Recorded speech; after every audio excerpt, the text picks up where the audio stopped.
Les livres inspirés, chaque jour un livre pour votre édification dans la foi.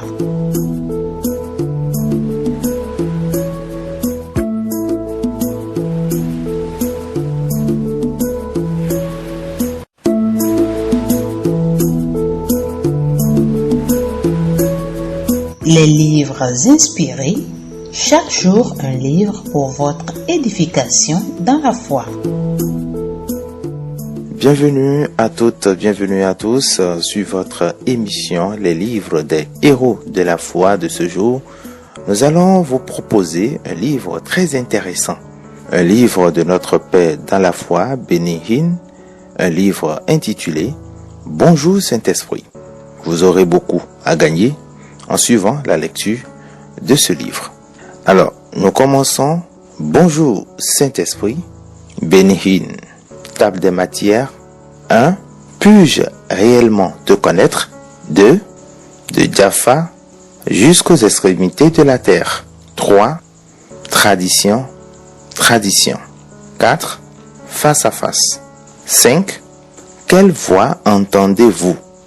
6. Esprit, âme et corps. 7. Du vent pour vos voiles. 8. Une puissante entrée. 9. Place pour l'esprit. 10. Si près de nous. 11. Pourquoi pleures-tu? Et enfin 12. Le paradis sur terre. Voilà un peu comment se présente le livre Bonjour Saint-Esprit du pasteur Benny Hinn. Et nous abordons en même temps le premier chapitre. Pourrais-je réellement te connaître? Et c'est parti. Chapitre 1. Pourrais-je réellement te connaître? C'était 3 jours avant Noël en 1973. Le soleil se levait lentement sur cette matinée froide et brumeuse de Toronto. Tout à coup, il était là. Le Saint-Esprit entra dans ma chambre. C'était aussi réel pour moi ce matin-là que le livre que vous tenez entre les mains est réellement pour vous. Pendant les 8 heures qui suivirent, j'ai eu une expérience incroyable avec le Saint-Esprit. Elle a changé le cours de ma vie. Des larmes d'admiration et de joie coulaient sur mes joues alors que j'ouvrais les Écritures et que le Saint-Esprit répondait à mes questions. J'avais l'impression que ma chambre avait été projetée jusque dans les hémisphères célestes. Et je voulais y rester pour toujours. Je venais juste d'avoir 21 ans et cette visitation était le plus beau cadeau d'anniversaire ou de Noël que je n'ai jamais reçu. Ma mère et mon père se trouvaient en bas dans le corridor. Ils n'auraient jamais pu comprendre ce qui arrivait à leur béni. En fait, s'ils avaient été au courant de ce que j'étais en train d'expérimenter, cela aurait pu être le point de rupture dans une famille qui menaçait déjà de voler en éclats. Pendant presque 2 ans, depuis le jour où j'avais donné ma vie à Jésus, il n'y avait en fait plus eu de communication entre mes parents et moi-même. C'était horrible. En tant que fils d'une famille ayant émigré en Israël, j'avais humilié l'entière communauté en brisant la tradition. Rien d'autre dans ma vie n'avait été aussi foudroyant. Cependant, dans ma chambre, ma joie était pure. Oui, une joie indescriptible. Oui, une joie pleine de gloire. Et si vous m'aviez parlé 48 heures plus tôt de ce qui allait m'arriver, je vous aurais dit impossible. Mais à ce moment très précis, le Saint-Esprit devint vivant dans ma vie. Il n'était plus la lointaine 3e personne de la Trinité. Il était réel. Il avait une personnalité. Et maintenant, je veux le partager avec vous. Mon ami, si vous êtes prêt à commencer une relation personnelle avec le Saint-Esprit, une relation qui surpasse tout ce que vous avez pu rêver, alors continuez la lecture. Sinon, laissez-moi vous recommander de fermer pour toujours ce livre. C'est vrai, refermez ce livre, car ce que je suis sur le point de partager avec vous changera votre vie pour toujours. Cela peut vous arriver de façon soudaine. Il se peut que ce soit lorsque vous êtes en train de lire. Peut-être ce sera lorsque vous priez ou encore alors que vous conduisez votre voiture pour vous rendre à votre travail. Le Saint-Esprit répondra à votre invitation. Il deviendra votre plus proche ami, votre guide, votre consolateur, votre compagnon de route pour la vie. Et lorsque lui et vous vous rencontrerez, vous direz, béni, laisse-moi vous raconter ce que l'Esprit a fait jusqu'à présent dans ma vie. La puissance de Dieu révélée. Une courte nuit à Pittsburgh. Jim Pointer, un ami à moi, m'avait demandé de l'accompagner pour un voyage organisé à Pittsburgh, en Pennsylvanie. J'avais rencontré Jim, un ministre de Dieu, méthodiste, libre, dans l'église que je fréquentais. Le groupe se rendait à la réunion d'une évangéliste, Catherine Kuhlman, qui avait un ministère de guérison. Pour être honnête, je connaissais très peu sur son ministère. Je l'avais vue à la télévision et elle m'avait complètement dégoûté. Je trouvais qu'elle parlait d'une drôle de façon et elle me paraissait quelque peu bizarre. De ce fait, je ne m'attendais pas tellement à de grandes choses alors que je me rendais à cette réunion. Mais Jim était mon ami et je ne voulais pas le laisser tomber. Pendant le voyage en bus, je dis, Jim, tu ne peux pas t'imaginer quel moment difficile j'ai dû passer avec mon père à propos de ce voyage. Tu vois, après ma conversion, mes parents ont fait tout ce qui était en leur pouvoir pour m'empêcher de me rendre à l'église. Et maintenant, un voyage à Pittsburgh, c'était presque hors de question. Mais finalement, et à contre-cœur, ils m'ont donné leur permission. Nous avions quitté Toronto un jeudi en milieu de matinée. Et ce qui aurait dû être un voyage de 7 heures se trouva ralenti par une soudaine tempête de neige. Nous n'arrivâmes à notre hôtel qu'à 1 heure du matin. Ensuite, Jim dit, béni, nous devons nous lever à 5 heures. 5 heures ce matin? Demandai-je. Pour quelle raison? Il me dit que si nous n'étions pas devant les portes du bâtiment à 6 heures, nous n'aurions jamais de place. Bon, je ne pouvais simplement pas le croire. Qui avait jamais entendu dire qu'il fallait être debout dans un froid glacial avant le lever du soleil pour aller à l'église? Mais Jim me dit que c'était ce que nous étions censés faire. Il faisait un froid piquant. À 5 heures, je me réveillai et mis tous les vêtements que je pouvais trouver. Bottes, gants, quel travail! Je ressemblais à un Esquimau.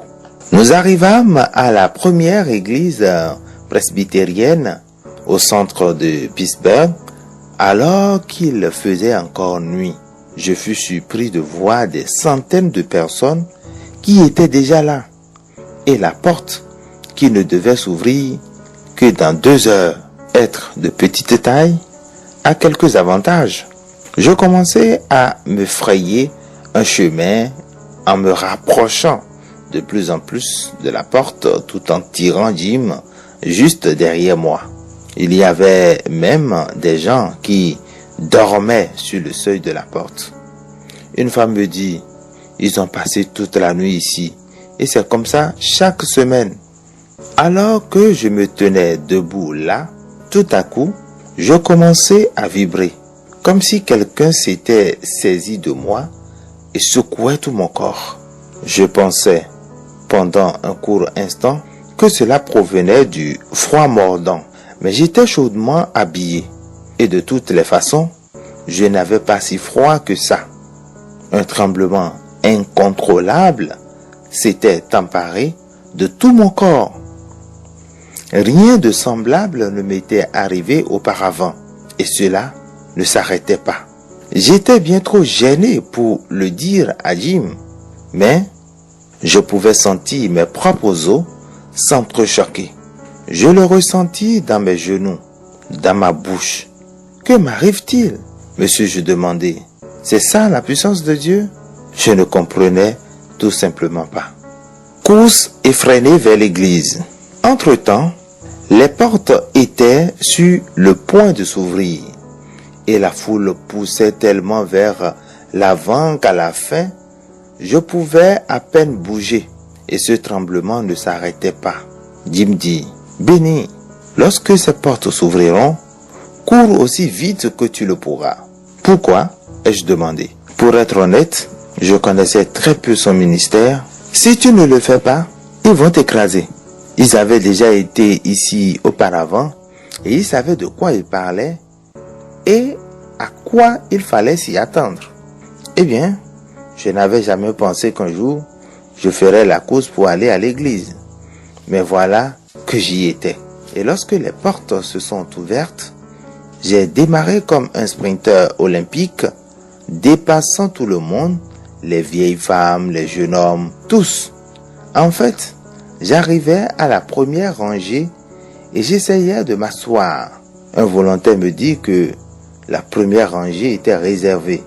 J'appris par la suite que le personnel de Madame Kuhlmann faisait le tri des personnes qui s'asseyaient sur cette première rangée. Elle était tellement sensible à l'esprit, elle ne voulait uniquement en face d'elle que des gens positifs pour la soutenir dans la prière. Avec mon grave problème de bégaiement, je savais qu'il serait inutile de discuter avec le volontaire. La deuxième rangée était déjà prise. Mais Jim et moi, nous trouvâmes une place dans la troisième rangée. Il nous fallait encore attendre 1 heure avant que la réunion ne commence. Je retirai donc mon manteau, mes gants et mes bottes. Et alors que je me relassais, je réalisais que je tremblais plus qu'avant. Cela ne voulait tout simplement pas s'arrêter. Les vibrations traversaient mes bras et mes jambes comme si j'avais été attaché à je ne sais quelle machine. L'expérience m'était étrangère et pour dire la vérité, j'avais très peur. Alors que l'orgue jouait, je n'ai pas arrêté de penser à ce tremblement qui prenait tout mon corps. Cela ne ressemblait pas à un symptôme de maladie. Ce n'était pas non plus comme si j'avais attrapé froid ou un virus. En fait, plus cela durait, plus cela devenait merveilleux. C'était une sensation inhabituelle qui me semblait même pas du tout physique. À ce moment-là, presque comme venue de nulle part, Catherine Kuhlmann apparut. En un instant, l'atmosphère dans ce bâtiment devint électrique. Je ne savais à quoi m'attendre. Je ne ressentais rien autour de moi. Aucune voix, aucun ange du ciel qui chantait. Rien.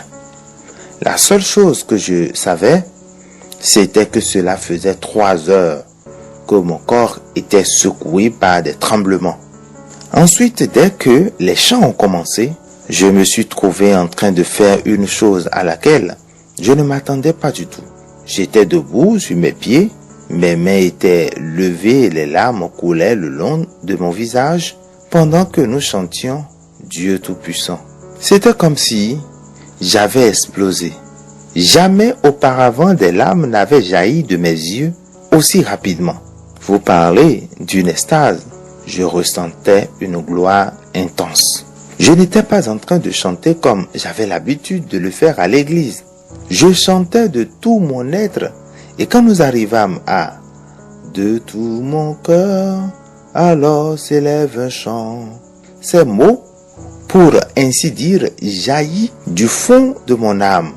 J'étais tellement perdu dans l'esprit de cette chanson qu'il me fallut quelques instants pour réaliser que mon tremblement s'était complètement estompé. Mais l'atmosphère de la réunion continuait d'être électrique. Je croyais que je me trouvais dans un profond état d'extase. J'étais en train d'adorer au-delà de ce que je n'avais jamais expérimenté. C'était comme si je m'étais trouvé en face d'une vérité pure et spirituelle. Je ne sais si les autres l'avaient ressenti ou non. En tout cas, moi, j'ai ressenti quelque chose. Dieu avait déjà touché ma vie alors que j'étais un jeune chrétien, mais jamais comme il le fit ce jour-là. Comme une vague. Alors que je me tenais debout, continuant d'adorer le Seigneur, j'ouvris mes yeux pour regarder autour de moi, car soudainement, je sentis comme s'il y avait un courant d'air et je ne savais pas d'où cela provenait. C'était doux et lent, comme une brise. Je regardais vers les fenêtres teintées, mais elles étaient toutes fermées et elles étaient placées bien trop haut pour laisser passer un tel courant d'air. La brise étrange qui soufflait sur moi ressemblait beaucoup plus à une vague. Je la sentais descendre le long de mon bras et remonter le long de l'autre. En fait, je la sentais se déplacer en moi. Que se passe-t-il? Aurais-je jamais le courage de dire à quiconque ce que je ressentais? Il pouvait penser que j'avais perdu la tête. Pendant un moment qui sembla durer 10 minutes, les vagues de ce vent continuèrent à me laver de partout. Ensuite, je ressentis comme si quelqu'un avait enveloppé mon corps dans une couverture pure, une couverture de chaleur. Catherine commença à servir les gens, mais j'étais tellement perdu dans l'esprit que cela m'était bien égal. Le Seigneur était proche de moi, comme cela ne s'était jamais produit. Je ressentis le besoin de parler au Seigneur, mais tout ce que je pouvais murmurer était « Cher Jésus, s'il te plaît, aie pitié de moi. » Je le dis à nouveau « Jésus, s'il te plaît, aie pitié de moi. » Je me sentais si indigne. J'étais comme Ésaïe lorsqu'il était entré dans la présence du Seigneur. Malheur à moi, je suis perdu, car je suis un homme dont les lèvres sont impures. J'habite au milieu d'un peuple dont les lèvres sont impures, et mes yeux ont vu le roi, l'Éternel des armées. Ésaïe 6, verset 5. La même chose se produisait lorsque les gens voyaient Jésus-Christ. Ils voyaient immédiatement leur propre saleté, leur besoin d'être purifiés. C'est ce qui m'arriva. C'était comme si un faisceau lumineux géant était dirigé sur moi. Tout ce que je pouvais voir, c'était mes faiblesses, mes fautes et mes péchés. Je continuais de dire encore et encore, « Cher Jésus, s'il te plaît, aie pitié de moi. » Ensuite, j'entendis une voix que je savais être celle du Seigneur. Elle était si douce. Il n'y avait pas de doute, c'était sa voix. Il me dit, « Ma miséricorde est abondante sur toi. » Jusqu'alors, ma vie de prière était celle d'un chrétien moyen. Mais maintenant, je ne parlais pas seulement au Seigneur, il me parlait. Ah, quelle communion c'était! C'est à peine si je réalisais que ce qui m'arrivait dans cette troisième rangée de la première église presbytérienne de Pittsburgh n'était qu'un avant-goût de ce que Dieu avait prévu pour l'avenir. Ces paroles résonnaient dans mes oreilles. Ma miséricorde est abondante sur toi. Je m'assis, pleurant et sanglotant à la fois. Il n'y avait rien dans ma vie qui fût comparable à ce que je ressentais. J'étais tellement rempli et transformé par l'esprit que rien d'autre n'avait d'importance. Peu m'importait si une bombe atomique explosait sur Pittsburgh et que tout le monde entier volait en éclats. À ce moment, je ressentais comme la parole le décrit, la paix qui surpasse toute intelligence.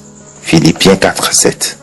Jim m'avait parlé des miracles qui se produisaient durant les réunions de Madame Kuhlman, mais je n'avais aucune idée de ce dont j'allais être témoin pendant les 3 heures qui allaient suivre.